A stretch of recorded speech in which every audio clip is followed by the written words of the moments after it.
Yo, what's up guys, Tafad here, and today I am gonna show you how to start up a Ford Escape. So, the first step is, of course, be inside your car, the driver's seat, of course, because how else are you going to start the car in the passengers? And the second step is to have your key, because if you don't got your key, you can't start up the car, because this car can detect who has the key and who hasn't. So, if you don't got the key, this car ain't gonna start up. So you got your key, right? The third step is to press this button right here. But not just press this button. You also have to step on the brake.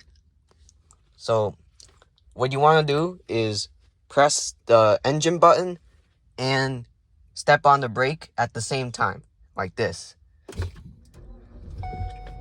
And that is how you start up a car.